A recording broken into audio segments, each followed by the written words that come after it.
Welcome to the Project Endure podcast, the place where we talk about life, endurance, persistence, perspective, and so much more. I'm Joe Rinaldi, and I'll be your host. Let's jump in. Before we get started, let me thank you for being here. The stories on this podcast are meant to let you know that you're not alone in what you're going through and that we can all find strength in struggle with the right perspective. If you've been enjoying the podcast, let me ask that you leave a review on your platform of choice to help us grow so that we can continue to make the world a better place, one conversation at a time. Now, let's get to the episode.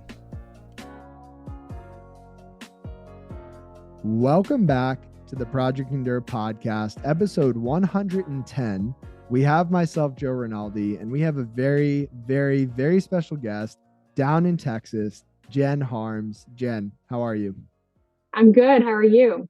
I'm doing great, thanks. I've been looking forward to this conversation for a while, and before we hit record, we were just talking about how we got connected, and it was through our mutual friend, Mitch Guerra, who is episode 94 of this podcast. And Mitch and I were just on the phone this morning, just so happened to be the same day that we're recording this podcast. So I'm excited to do this, really. Yeah, me too. This is great.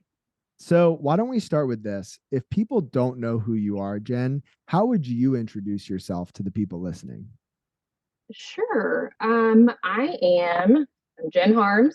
I'm 37 years old. I'm a wife. I'm a mother to 3 kiddos, nurse by trade, and I am training for my very first Ironman 70.3. Ooh, okay. So let's go back to 70.3 training, and then we'll go even further back and start at the beginning of your story. So 70.3 training, what got you interested in that world in the first place? Yeah, so I grew up, I played soccer for 20 years through college, everything. That was always my passion. But then you finish and you're like, what do you do now? So I got out of all training. I think I just kind of got burnt out and didn't really know what direction I wanted to do. So I kind of dabbled in a few different things over the years, but just never really found like that my passion in anything. And then a couple of years ago, I was watching my brother-in-law do an Ironman here in Waco, Texas, and he did the 70.3. My kiddos, my husband and I, his wife, so my sister-in-law, we were all, chasing him down at the transitions and just watching not just him, but all the athletes just through all the different movements. I just remember looking at my husband and saying, this looks fun. This is what I want to do. And I remember he's like, you're crazy. This does not look fun at all. This looks painful. I'm like, I don't know. I just thought it was something that sparked my interest. And I just told him, I said, this is what I'm going to do. And I don't know how I'm going to do it because I've never done anything like this, but I'm going to go after it. So yeah, here I am still chasing the dream. I love that. And I just think it's so cool how as human beings, we can all have such different interests, and how you can see that and use the word fun to describe people suffering at the end of an Ironman. And other people would look at that and say, that is absolutely crazy. And, it goes for everything in life. There are people who look at things and say, I'm attracted to that. I admire that. I want to do that. And then there's another group of people that say, I have no interest in that. I would never want to do that. That's not fun. And I think that's what makes the world go round. But people who pursue crazy endurance sport, and I would consider the Ironman 70.3 in there, it's a special kind of crazy. And I don't think crazy is a bad thing at all. Right. So how did you get started then from that point of saying, I'm going to do this and I don't know anything about it? What was the next step? Yeah. So I found a bike and, I was already kind of running, but nothing like just through the neighborhood. I didn't really have any goals. And so that was find a bike and set some goals. So I immediately reached out to a friend who I knew ran in this area. She did a lot of races. And I said, I want to sign up for a race. I don't know what I want to do, but what do I, what do I do? And she said, well, I'm about to do a half marathon in about 3 months. If you want to join me, I said, sure. I've never done anything even remotely close, never even done a 5K, but I'm going to do it. And so, yeah, I bought a bike, started biking, and started training for a half Ironman. And from there, it just kind of spiraled. I started entering more races and just getting that experience and meeting people in this world of endurance that I didn't know and falling in love with the sports. Yeah. Yeah, that's amazing. And so that race is in October. And then after that, do you already have your eyes set on something else, or is this just the sole focus? Right now, sole focus. We'll see how I feel afterwards. I have, even just in this journey, I just did my first triathlon. It was a sprint. But each step along the way, you're falling more and more in love with what you're doing, the process, and then you do these races, and it's like I've met an entire new family, new group of friends, and just new community in general. And so it's always changing. So, I don't have those goals yet, but I know they're coming. It's just got to decide what direction I want to go afterwards. It'll be exciting to see where you end up in the future. But for now, let's turn our lens back to the past. I'll preface this with when we got introduced, I I knew a little bit about your story. I learned a little bit about your story, and it already made me emotional before I ever got any more context or even got the chance to sit down now. And I'm excited. I'm interested to hear more about it, but it made me emotional. And I'll just preface this for anybody listening. I think there's a lot here, whether you can relate in a direct way to this or not, that we'll all be able to take away just from a life perspective. And so, the question that I would ask you, Jen, is when you look back at your life, what is the hardest thing that you've ever had to handle? So, a circumstance that you did not get to choose for yourself. And feel free to tell as much of this story as you'd like. Okay. Yeah, well, that's an easy one for me. Haven't always had the easiest cards in life. So when I was 27, I was married. My husband's name was Jonathan. We actually had it was right before our 2-year anniversary. We welcomed our little boy, Cannon, into the world. And when he was 5 weeks old, my husband was killed in a car accident. So 5 weeks old, I was still home on maternity leave. I mean, you can only imagine how devastating that was. I was already dealing with being a new mom, trying to figure out all the new mom things from no sleep, breastfeeding, all of the works.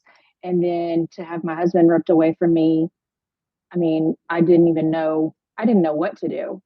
So that's actually what pushed me to come here to Waco. I moved in with some family members just for some support. Those first 6 months were just a complete blur. I remember very little details about all of it, but it's just like a vague memory. It's all cloudy. And, you know, it took a long time to come out of that fogginess. I remember my dad was huge in all of this because he was there in a way that it's like, I'm going to support you, but I'm also going to give you space. But when you're doing something that needs to be called out, I'm also going to be that person too. So I remember he told me, he was like, he's like, this isn't fair that you have to deal with this, and I know it's hard every single day, but he told me, you're missing out on so much of your son's life living like this because you're not living. You're just going through the motions. He's like, you're going to come out of this one day and you're going to be sad that you missed so much. And that was just huge for me. It really opened my eyes. And that was the biggest turning point for me, is realizing, my son is growing up. I'm missing these firsts in his life. Um, because I'm still focused on something that I can't even change. And so that was the biggest shift for me, just on everything, on being able to get through such a hard time in my life. I think that's such a powerful lesson. Probably words that are hitting somebody right now, right in the chest. Um, because no matter what life we live, we all deal with the hard things. You know, life is not fair, and hard is relative. And so, you know, somebody listening to this might be, you know, going through something that looks completely different from what you went through, but feeling similar things. And I just Yep. think that's such a great piece of wisdom, not to let what we can't control or the past stop us from experiencing the present and being grateful for the moments that we do have right now, although that's easier said than done. If you don't mind, Jen, and you can say no to this, that's also very okay. Do you remember what it was like to find out that Jonathan had passed away and what that moment was like, or those moments were like? Yeah. So we had actually just been at dinner with a group of friends. It was like one of my first times out with her son, like being in community, which was, that was a big stepping stone in itself, just getting out. And I remember I had gone home to feed him. My husband had just said, I got to go run an errand real quick. I'll be back. And then the next thing I know, I'm getting a phone. I mean, it was not even 10 minutes later. I'm getting a phone call saying, get up to the hospital. Something's happened. And it was the information I was given was just very minimal. It was bring a change of clothes. His leg is really bad. And I'm thinking, okay, so is his leg going to be amputated? Like, what's going on? I'm like, is he awake? Is he talking? They said yes. And so, I'm freaking out. I call my mom. I'm like, I don't know what to do. He's been in an accident. I need to go up there. And I remember, so she lived in the town, the next town over. So it was about 20, 25 minutes from me. And she said, stay right there. I'm coming to you. I will come and get you and Cannon and we'll go to the hospital together. I'm like, I don't want you going up there alone. And so I remember it felt like hours before she finally got there. I'm calling all of his family, letting them all know. And when I get up to the hospital, so this was a hospital that I had worked, I'm a nurse by trade. So I had worked at this hospital for years. I knew all the nurses, all the staff. So when I get there, two things. Firstly, I walk up and so many of his friends, I'm talking 30, 40, 50 of his friends were already there, already knew. So I felt like a bomb went off walking up, seeing all these people who couldn't tell me what happened. And it's like no one had to say it. I already knew. And then one of my friends was the nurse supervisor at the hospital. So she is the nurse that tells people when somebody passes away. I knew her job. We'd worked together for years. So as soon as I saw her, that was like, you know, that was it. I knew. I just remember falling to the ground and I just, I remember sitting in that, I went into the emergency room. I'm looking around this room, seeing what all they did to try to survive or to resuscitate him. And it was like, I knew too much. I saw too much. And it was this fine line between they were wanting to shelter me from seeing too much, but also knowing I'm a nurse. So I'm going to want to know more details. And yeah, it was indescribable.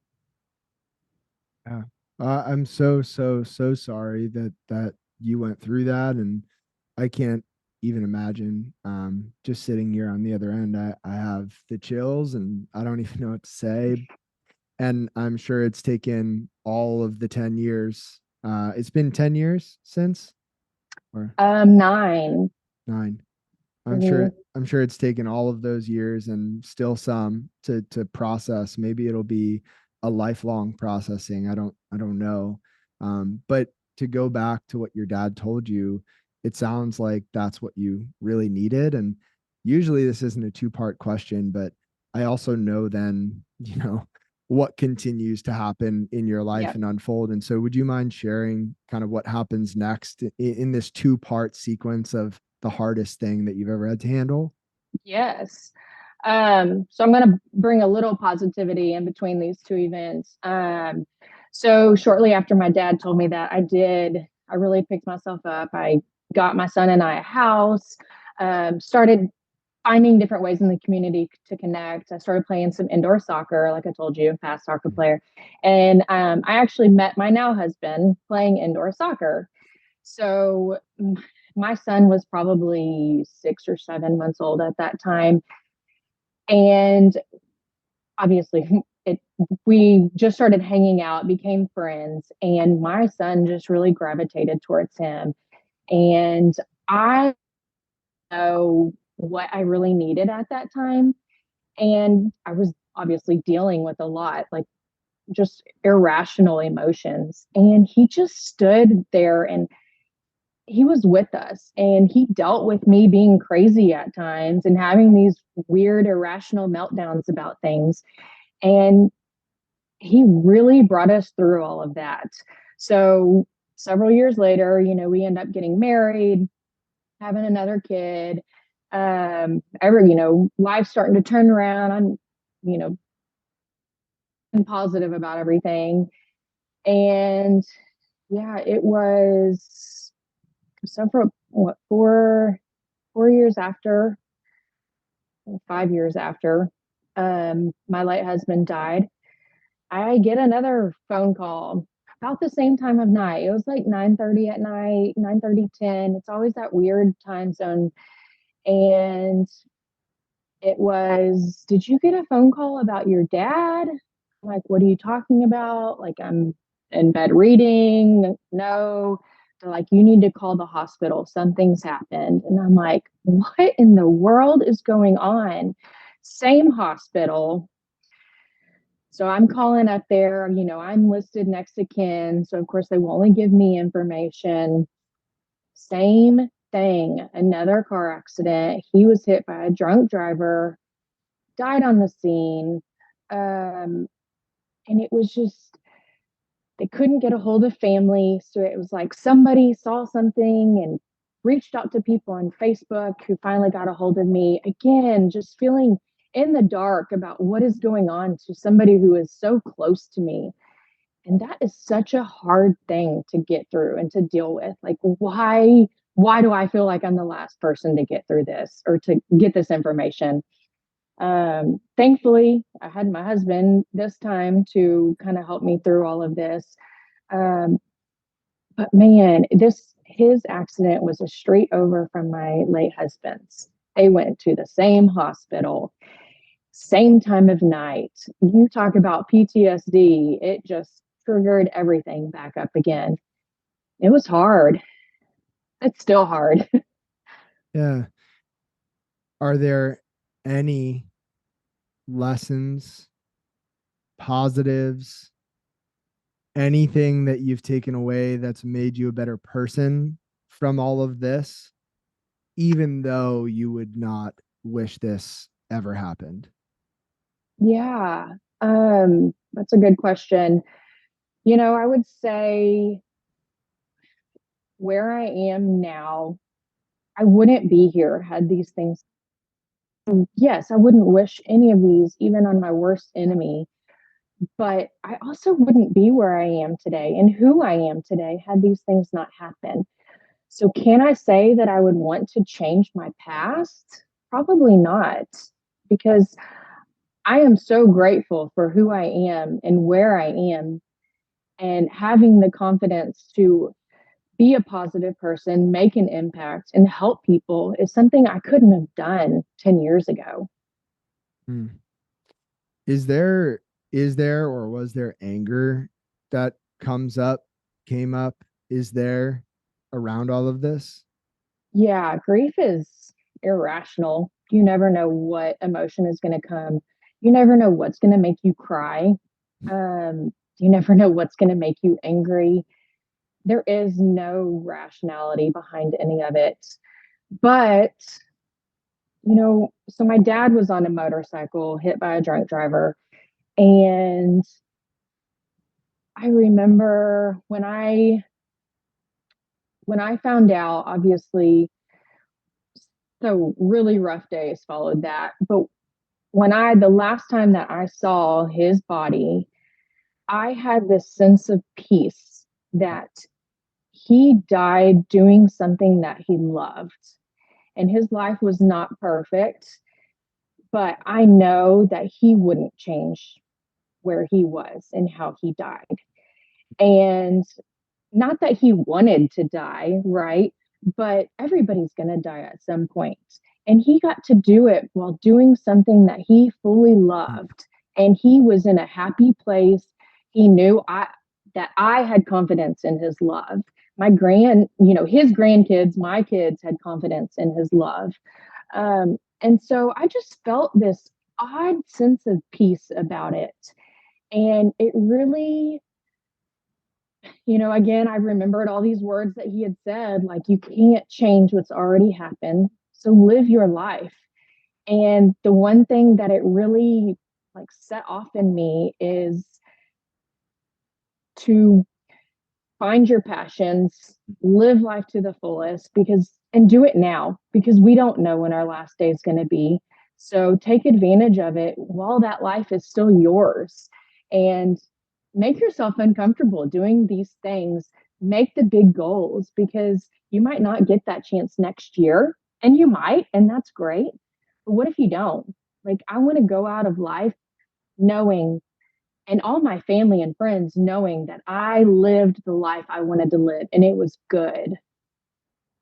In a sense, it sounds like through your experience losing your dad, that if we could live life to the fullest for ourselves and for those around us, and we can give other people confidence in our love for them, using your phrasing, right? If we were to be taken away, we could leave people in a place where maybe they have the best chance of finding peace.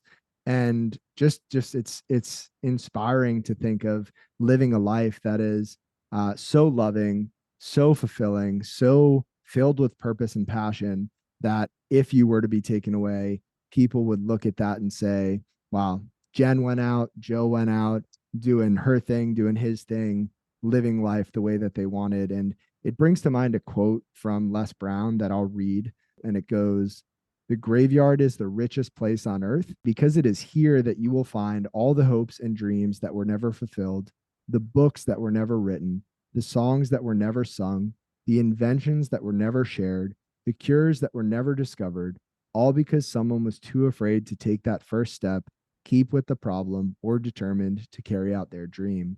And I think a lot of people leave this earth not having done the things that they wish they would have done. So I appreciate that message. Yeah, I love that. It's scary doing things, setting goals as an adult. It's hard having three kids and saying, "Hey, I'm going to go train every single day for this Ironman." Um, but at the same time, like, I want to do something that makes me excited, and my kids get excited seeing that I'm enjoying myself, and just having them alongside cheering me on it's an indescribable feeling. Just Mm. having their support and yeah, it's cool. Do you often think about your actions and how your children will perceive those actions and take them with them into life? Absolutely. One of the hardest things about all of this is I feel like I am always on high alert, in the car or just freak accidents because you just, like I said, you never know. I mean, anybody can die from anything, and there's always these weird deaths you hear about. So nobody is immune to it. And I just, especially when I'm alone, like I'm always thinking, like, if I left, would my kids know how I feel? Would my husband know how I feel? Would they be, would they be able to be at peace knowing that I was happy and that I did what I wanted to do while I was alive? Yeah, it's a constant thing. Yeah, there's a great quote from William Wallace who said, "Every man dies, but not every man really lives." And I think to not just exist, but to live fully and authentically, and to let other people see that is such a gift. And then also, I don't think we talk enough about death as people. I don't think you can live well and let me rephrase this. I don't think you can die well without living well, and I don't think you can live well without thinking about what it looks like to die well. And I think like those two things are so intertwined, yet we try to just separate them and put them in their own boxes and say, no, life is life, and then death is death, and really, death is what makes life so worth living because we only get to be here for a certain period of time and we don't know how long that time is, and that's what makes it precious. Is it is so fragile. And hopefully somebody listening to this podcast feels that this is a wake up call to live the life that they've been wanting to live, not just the life that they think they should be living or that the world wants them to live. And on the flip side, maybe this is a great point to pause this podcast and send a message to somebody that you love and let them know, or pick up the phone and call somebody who you haven't talked to in a while and let them know from a genuine place how much you care about them, not knowing when the next time you'll get to do that is. Yep. I couldn't agree more. So, with that being said, Jen, it sounds like you see the value in doing hard things. You've obviously handled hard things. But when you look back at your life to this point, what's the hardest thing that you've ever chosen to do on purpose? And why have you chosen to do that thing? I would say the hardest thing I've chosen to do on purpose is to fall in love again. Hmm. I mean, I had my heart ripped out when my husband died. And I just remember feeling terrified. I had a baby. I didn't want to be alone forever. I was just turned 28 years old. Um, but at the same time, like how scary because I could go through all of that again at any day. And that was a really terrifying thing for me. And it took a lot for me to really let down those walls and say, it's okay. And I think, looking back, like with my dad dying, even so closely after, I mean, obviously, I've looked at death in the face. I know that I can get through it. Do I want to get through it again? No, I don't want to face that again. But I'm not immune to having to face it again. And again, it kind of all ties together. Like, why would I want to limit my life and what my future could hold just because I'm scared? Like, I can't limit my love because I don't want to go through that again because I'm hurting myself in a completely different way. That's a great way to think about that, is that by choosing to protect yourself, I put protect in air quotes, and not love again, you are actually hurting yourself just in a different way. And, to extrapolate to something everybody can understand is risk, right? By not taking a risk, in a sense, you are taking a risk because you risk not finding out what could happen if you went for it. And I think too many people are afraid of what can go wrong. And because of that, they don't find out what could go right. And that Yep. what if goes both ways, right? And a lot of people gravitate toward what if this goes wrong? And also, what if this goes right? And Yep. I think that's a really deep topic that I'm sure we can dive into. And something I was going to ask about anyway, out of curiosity, is what is it like to fall in love again? And what emotions might get in the way of that outside of fear? Is there guilt? Is there shame? Is there just sheer confusion? What does that look like? Yeah. I think there's a little bit of everything. I remember very early on in my now husband and I's relationship, just talking to him, saying that I felt guilty. I remember people, you know, air quote friends, real friends, family even, questioning me and questioning my loyalty to my late husband. Mm, Um, when he wasn't in the flesh. And maybe I have a different view of this because I am a nurse. So I had seen people die many times. I had sat with families through this. I wasn't The concept of death was not new to me. The when trying to think of the word, like the concreteness of death was not a new idea. Like I saw it for what it was, but a lot of people from the outside did not understand how I could see it like that. And they were wanting me to continue to hold on to something that wasn't there. And so that made me feel guilty because I couldn't see it the way that they did. So yes, so many emotions. Um, but when you find a person who is right for you, they're there through all of it. And they might not understand it, but my husband stood by my side and he waited for me to get through these things. And even if he didn't, he just told me, like, I don't understand why you feel like that. And it was okay. Like we just had this understanding and he gave me the space and he gave me the time to work through it the way I needed to while still being there for me and my son. And so, really, it was just a matter of day in and day out, his consistency and his continued love for both of us that won it over. And, here we are. We've been married 6 years now. And sometimes I feel like everything I've been through couldn't have really happened to me. It has to be a bad dream because how could I be so happy now when I've been dealt such hard cards? Mm. But here I am.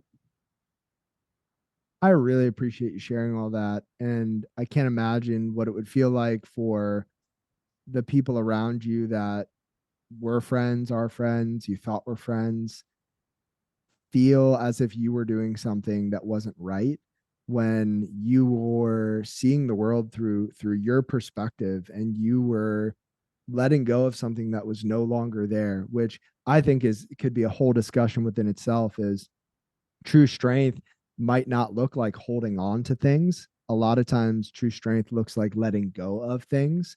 And I would Yep. imagine that letting go of that, I don't even know how you want to phrase this, that relationship, that chapter of life, that idea, that was, I'm sure, hard. Was there a moment when you were able to do that? Was it a gradual process where over time you were more and more okay with the idea of that concreteness of this death in specific? Or what did that look like? Um, I think it was just little things over time. I just remember it was like a puzzle. Like these pieces would just kind of fall into place as I went. And I would think like, man, it would be really cool if we could go do this, like my late husband had wanted to do. And then it was like the opportunity would present itself the next day. Like, you know, I'm like, this is crazy. And so it was little signs, little things that just kind of fell into place and just reconfirmed in myself. And it didn't have to be some big flashy thing. It didn't have to be anything that anybody else saw. It was for me.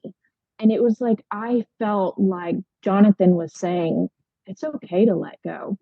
And on this note, to go way, way back. So before he passed away, it was literally like the night before he passed, or maybe 2 days before. It was like literally right before he passed away. I don't know why, but we had a conversation about if something were to happen to one of us because we had our son, um, what would that look like? And I remember he was like, I want you to remarry. I don't want our son to be without a dad. Like, without a doubt. He's like, I probably wouldn't remarry because I could never find anybody as good as you. But you would definitely need to remarry. And I'm like, you're crazy. Everything's fine. But it's like, what made us have that conversation? And at that time, and that was something nobody else was there, nobody else heard it, but that stuck with me and it still sticks with me because it was like he almost knew something was going to happen and he gave me that permission Mm. to let go and to love, and that he is still looking down on us, but it's okay. It's okay that I moved on. Yeah. That almost advanced closure is so odd, so amazing, so cool that you have that. And I'm not sure if this is a question you know how to answer yet, or I am sure you've thought of it, but your son Canon Mhm. is going to have to process this in his own way. And what does that look like? And you can keep it surface level. You don't have to go super deep into it, but what does that look like helping another human who is part you and part Jonathan process the loss of his dad, who he was 5 weeks old when he lost? Yeah. So that's a tough one. I remember for years, basically any person I met that had lost a parent at a young age, I was like, how did you find out? How did they tell you? What did you go through? Like, what do I expect? Nobody had any similar situation. I mean, I guess they were similar, but not really. None of it was relatable enough for me. So I didn't know, and I struggled for years because he didn't remember anything. And then my now husband came in so young that he didn't know anything but him. So Cannon does now know. Um, and I think in a weird way, it did help with my dad dying because that was the first time he had experienced loss. Mm-hmm. And it was my dad, and he knew that. And so he watched me go through that process of losing my dad. So by the time we did explain to him what happened, I mean, one of his first things was like, so my dad died like yours did. And it's like, that's exactly right. Like, we have that in common. And so, again, it's another one of those things that everything kind of happens for a reason, whether you know why or not at the time. Everything comes full circle eventually. Mm. Yeah. And that puzzle piece concept that you described earlier, I think is something that we can all relate to. And some of us might feel like the puzzle is almost finished, and most of us likely feel that the puzzle is nowhere near completion. And maybe Yep. we lost the box and we don't even know remotely what it's supposed to look like. And it feels like a mess, but the pieces will come. And, you know, I've said it before on the podcast, but you can't connect the dots going forward, and so you have to trust that at some point the dots will connect, and that everything does happen for a reason. And I think that within itself, if you accept that and believe that, can bring a lot of peace. And so, with that being said, you know, this process has been a long one so far for you, and there's a lot of runway ahead of you in life. I hope, right? To our Yep. point Yep. earlier, you never know, but we hope. What does the concept of endurance mean to you when you hear that word? What comes to mind? Yeah, I'd say endurance for me is accepting the difficulties in front of you and then choosing to fight through it to find the joy on the other side. Mm. Because there's always joy on the other side. You just got to get there. Tell me more about that. I would love to hear more about that. Nobody, maybe there have been a lot of episodes, so maybe somebody said this, but to my immediate recollection, nobody has talked about joy on the other side of hardship and finding that on the other side. I know from what you just told us, there is joy on the other side of the hardship in your life, but what do you think that could look like? And we could even talk about triathlons. You can talk about other things in life, but what can it look like to find joy on the other side? I think it all starts with lifting your head up, keeping your eyes open. If you hide in the difficulties and don't look for the light around you, you're not going to see it. You're not going to find new things. Um, for me, it was putting myself back out there when I didn't want to be in the world. I wanted to stop being a nurse. I wanted something completely different. And here I am back in nursing. And, 10 years ago, I never would have ever considered triathlons, especially an Ironman. I would have thought you were nuts. Um, and here I am. Everything has changed, and my passions have changed because I've let them. I've opened my eyes and I've looked for the different ways. Even something as simple as reading. You asked me 10 years ago, I probably wasn't opening a book. Now I read all the time and I cry over books and I laugh over books. And I would have never thought that I would have been a reader, but I gave it a chance. I opened my eyes and I have found joy in things that I never thought I would have. That was perfect. And I love the idea of lifting our heads and opening our eyes through the difficult times. And it brings this very vivid image to my mind of somebody, you know, on a trail somewhere, however many miles into their run, really hurting, covered in dust, sweat, maybe some blood, and just head down and having this moment, whether they think of this podcast, whether it just hits them, whether it's something else, they lift their head, they look up, and they see this beautiful scenery around them. And they might still be in the middle of the suck, in the middle of the suffering. And maybe sometimes you can find joy in the hard things as well as beyond the hard things. But you might not be able to do that if your head is down and your eyes are looking at your feet. And so I love that, Jen. Thank you for sharing that. Yeah. So, with that being said, you have three children. And this last question is special to me because at various points in my life, I've needed the answer. However, I want to frame this through the lens of you're a parent, and someday your children are going to go through really hard things because that's what happens in life. And they're going to come to you and probably need whatever you say next. But for the people out there listening who are going through hard times, they are struggling, they are unsure of what to do or where to go next. And they just need some encouragement, they need some guidance, and you get to speak to them. And again, someday I'm sure you will speak these words to your kids. What would you say? I would probably say, you know, be yourself. Do not be concerned with other people's thoughts or judgments or what makes other people happy. It does not have to be the same for yourself. And being happy is very different than finding joy and being a joyful person. So I don't want my children to just be happy on the surface. I want them to be joyful. And so that you don't do that unless you dig deep and find what really makes you go. Yeah. And if somebody was listening and is like, I love the concept and I just don't know how to find that thing, right? Like I get it and I would love to find it. I just don't know how. What would you say to that? Get uncomfortable. Do things that make you uncomfortable. That is hard to do, but that's how we grow.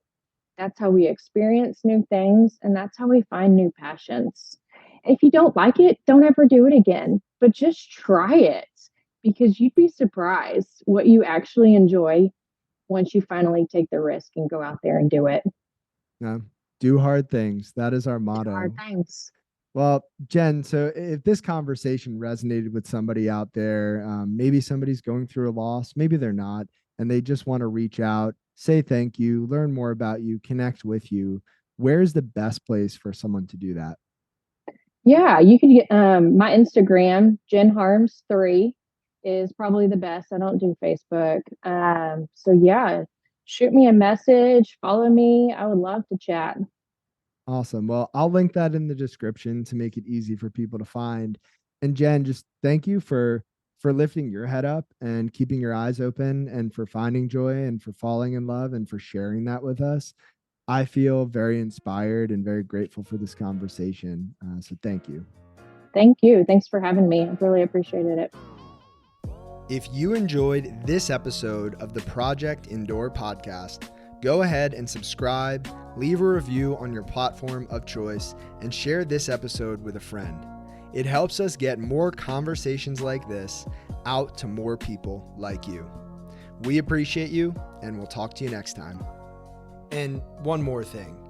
If you're looking for a community of people all striving to be better together, check out the Project Indoor Hard Things Club The link is in the description below. We'd love to have you.